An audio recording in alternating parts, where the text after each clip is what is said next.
Saudaraku, Direktur Lembaga Survei Rumah Politik Indonesia, yaitu Fernando Emas, memberikan tanggapannya soal komitmen Presiden Republik Indonesia Prabowo Subianto terkait dengan komitmen yang ingin membenahi Badan Usaha Milik Negara atau BUMN.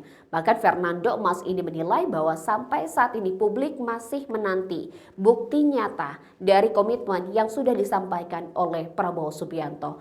Tidak hanya itu, Fernando juga menyinggung soal dengan penghapusan Tantim dan juga penertiban bonus bagi petinggi-petinggi BUMN yang sejauh ini masih dikatakan masih sebatas wacana. Berikut informasi selengkapnya untuk Anda. Direktur Lembaga Survei Rumah Politik Indonesia, Fernando Emas, menanggapi komitmen Presiden Republik Indonesia Prabowo Subianto dalam membenahi Badan Usaha Milik Negara atau BUMN. Sebagai perusahaan yang sahamnya dimiliki negara, BUMN diharapkan menjadi penopang pendapatan negara. Namun keberadaannya sering diliputi persoalan, mulai dari korupsi, kolusi, dan nepotisme, ketidakefisiensian hingga kerugian keuangan.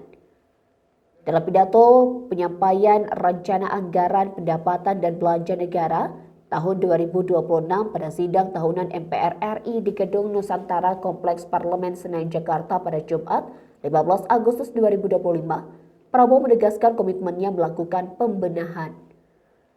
Beberapa poin yang disampaikan Prabowo antara lain korupsi di BUMN. Prabowo menyebut perilaku koruptif masih marak di BUMN dan BUMD. Hampir setahun menjabat, ia mengaku semakin memahami besarnya tantangan penyelewengan di lingkungan perusahaan plat merah.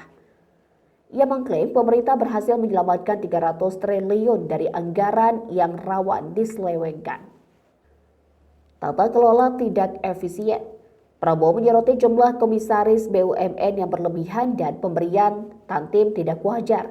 Ia mencontohkan ada komisaris yang hanya rapat sebulan sekali tetapi menerima Tantim hingga 40 miliar rupiah per tahun. Ia menegaskan Tantim akan dihapuskan serta jumlah komisaris dibatasi maksimal 6 orang. Peran BPI dan Antara.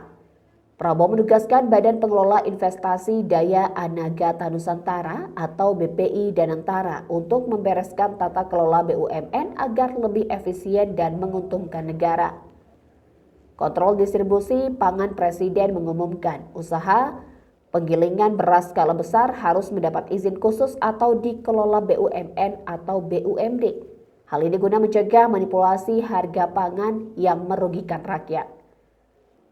Selanjutnya, kontribusi BUMN ke APBN. Prabowo menekankan pentingnya reformasi BUMN untuk mendukung APBN, termasuk melalui hilirisasi sumber daya alam demi menciptakan lapangan kerja.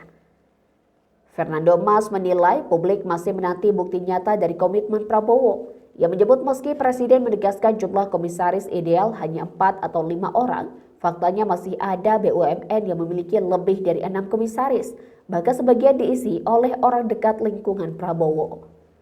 Fernando juga menyinggung soal penghapusan Tantim dan penertiban bonus besar bagi petinggi BUMN yang sejauh ini baru sebatas wacana. Ia menegaskan masyarakat menunggu gebrakan nyata agar BUMN dan BUMD benar-benar bersih dan mampu memberikan kontribusi signifikan bagi negara.